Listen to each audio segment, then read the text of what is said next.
E aí, pessoal, tudo bem? Professor Paulo Gereba.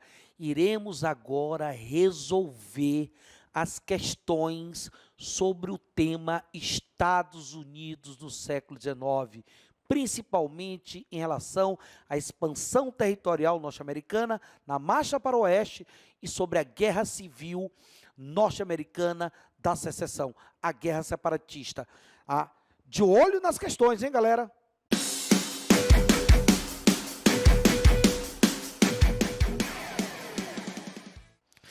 É isso aí, galera. Então, vamos olhar algumas questões, inclusive que já caíram em vestibulares do Enem, até para que a gente possa trabalhar as competências e habilidades tão cobradas nesses vestibulares. E até mesmo questões que já se aproximaram sobre questões aqui do nosso vestibular da UEMA. Então, vamos lá?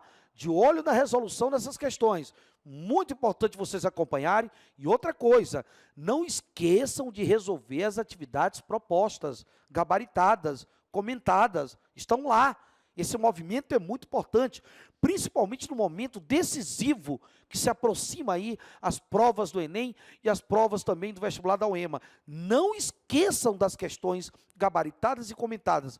É muito importante. Vamos lá, galera? E qualquer coisa, vão fazendo um movimento aí, né? Vão olhando para a questão, enquanto a gente vai fazendo um comentário, vão vendo aí o que vocês marcariam, ok? Então, vamos lá. Olha só. Primeira questão. Disseram, olha só o fragmento, né? Modelo Enem. Primeiro o fragmento, depois o comando, a questão certa, os distratores. Olha só o fragmento. Disseram que desejavam nos colocar numa reserva, construir-nos casas e fazer-nos tendas para curar. Não quero nada disso. Nasci na pradaria, onde o vento sopra livre e não existe nada que interrompa a luz do sol. Nasci onde não havia cercas, onde tudo respirava livremente. Quero morrer ali, não dentro de paredes. Conheço cada corrente e cada bosque entre o Rio Grande e o Arkansas. Cacei e vivi nesse território. Vivi como meus pais, antes de mim, e como eles, vivi feliz.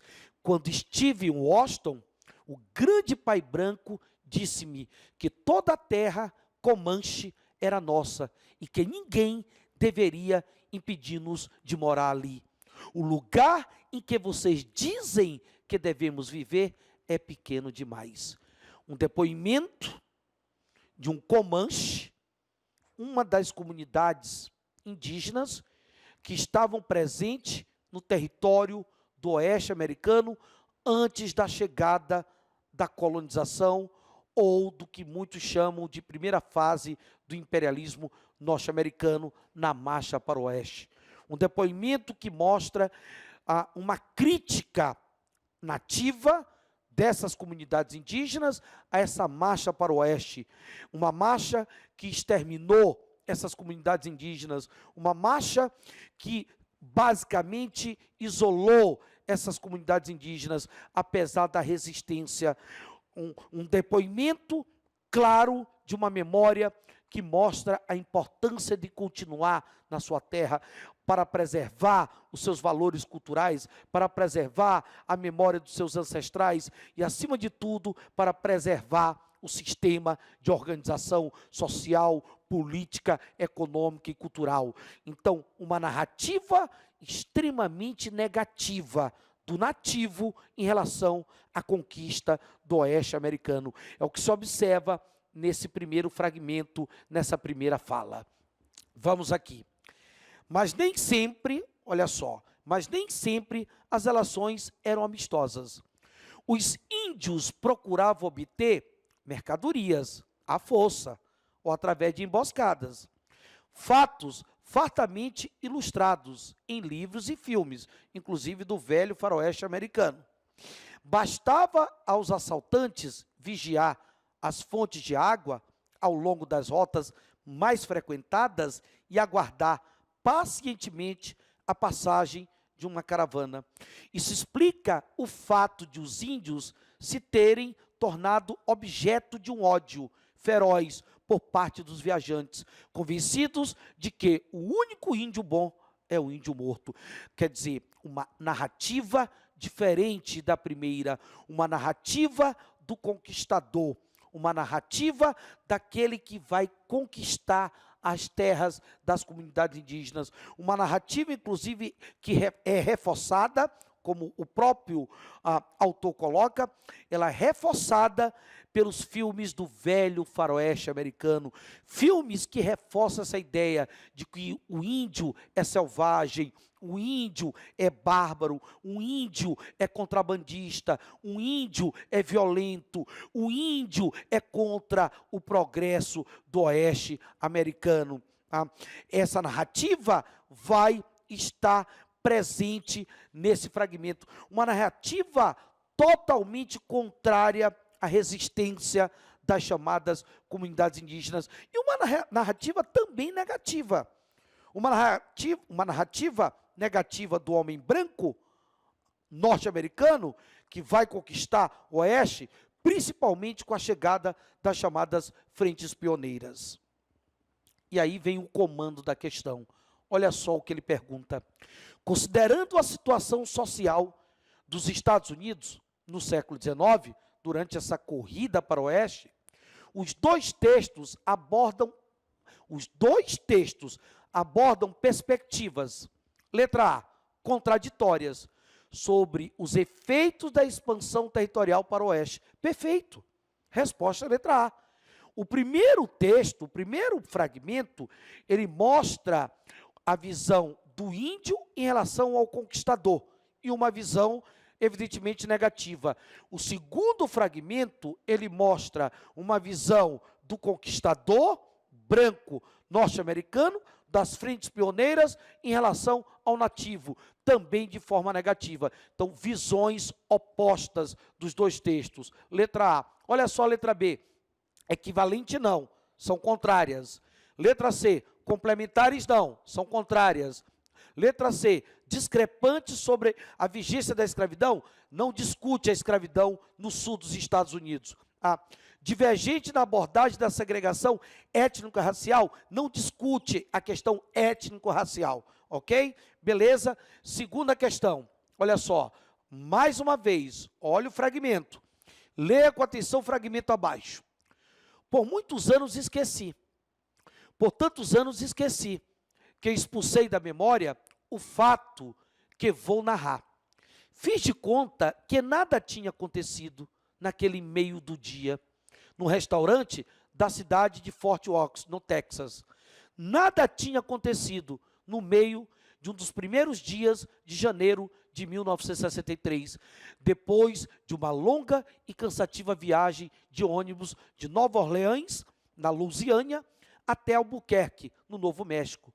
Procurei como espião, em terreno inimigo, um lugar do banheiro. Sorrateiramente descobri. Havia 4 portas de entrada para o banheiro, 2 a 2. Um dos conjuntos de 2 ficavam ao lado de uma lanchonete limpa, guarnecida de metais brilhantes, e o outro conjunto ao lado de qualquer coisa, como boteco, pé de chinelo. Observei os 2 conjuntos e fingi que não entendia. Optei pelo banheiro dos men, como poderia ter optado pelos banheiros do gentleman.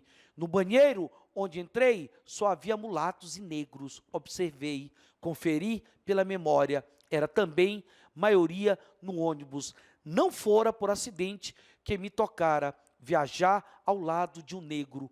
Eu era o único de pele clara dentro do banheiro, dentro do ônibus. De relance, redescobri a segregação que tinha descoberto nos bondes de Nova Orleans, onde os pretos tinham de viajar em pé.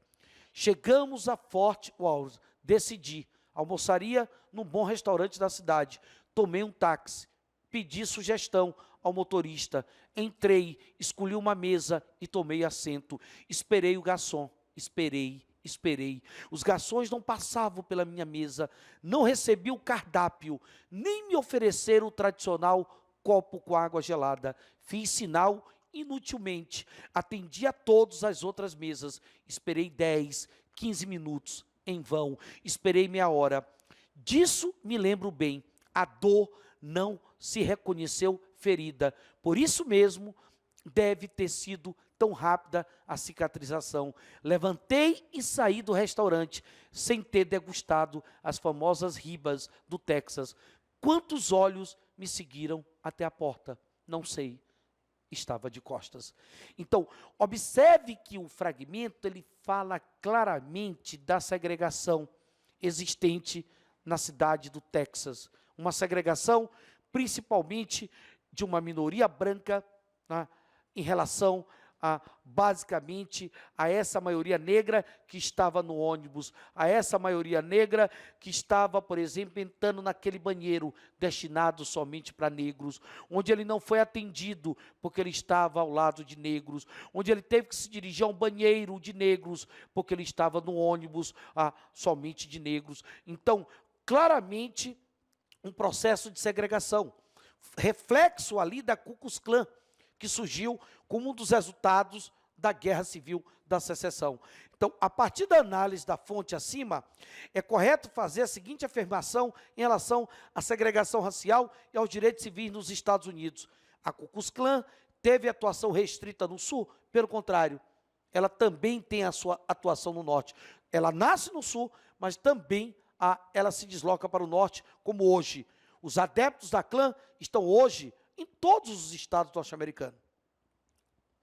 O confronto ocorrido na cidade do Texas, em agosto de 2017, melhor falando, evidenciou as tensões presentes na sociedade norte-americana em relação à intolerância e persistência de confrontos envolvendo supremacistas brancos pelo país perfeito. Como se tem recentemente vários confrontos nos Estados Unidos por parte de supremacistas brancos em relação principalmente a essa política de apartheid, essa política violenta em relação a esses setores afro-americanos. Então, resposta letra B. A luta pelos direitos civis nos Estados Unidos foi marcada por mortes, prisões e conflitos nas ruas. Perfeito. Tudo isso na tentativa de abolir a escravidão e garantir direitos civis aos negros? Perfeito. Observe que, se você analisar a letra B, o erro dela está lá no final, quando ele diz persiste conflito envolvendo supremacistas brancos, conflitos principalmente em relação a negros. A letra C, ela é mais coerente, porque ela fala da luta pelos direitos civis na década de 60. E, acima de tudo, a necessidade de quê? De abolir a escravidão, certo? E, evidentemente, garantir os direitos civis aos negros. Letra D, os Panteras Negras lutavam pela garantia de direitos civis aos negros. Eles visavam principalmente a defesa contra a violência policial. Beleza. Faziam isso de forma pacífica? Não. Os Panteras é uma forma violenta. Martin Luther King, sim. Marcha de protesto, como a marcha de Washington. Letra E. Atualmente não existe escolas, espaços públicos e bairros segregacionistas nos Estados Unidos. Todavia, restam algumas ações que contestam certas etnias, religiões e opções sexuais, a partir de pressões por mudanças legais. Sem conflitos, não. Com conflitos. Ok? Beleza? Terceira questão. Leia atentamente o texto abaixo. Olha só. Os Estados Confederados, os Estados sulistas, podem adquirir novo território. Em todos esses territórios, a instituição da escravidão negra, tal como ora existe nos Estados Confederados, será reconhecida e protegida pelo Congresso e pelo governo territorial. E os habitantes dos vários estados confederados e territórios terão direito de levar para esse território quaisquer escravos, legalmente possuídos por eles, em qualquer estados ou territórios dos estados confederados. Após a leitura do texto acima, ou do fragmento, é correto afirmar que a Guerra da Secessão, essa guerra separatista, resultado de disputa de territórios do Oeste? Não. Norte e Sul.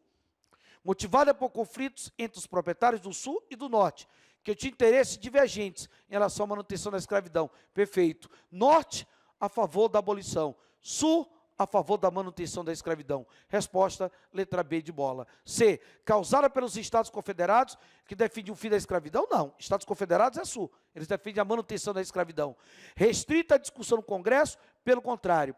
Uma guerra entre escravos e ex-escravos? Não, entre norte e sul, ok? Então, dessa forma, resolvemos algumas questões sobre o tema Guerra da Secessão. E não esqueçam de recorrer às aulas sobre a Guerra da Secessão e sobre a expansão territorial para reforçar essas questões e até mesmo a resolução das questões comentadas sobre o tema. Ok, galerinha? Um grande abraço a todos.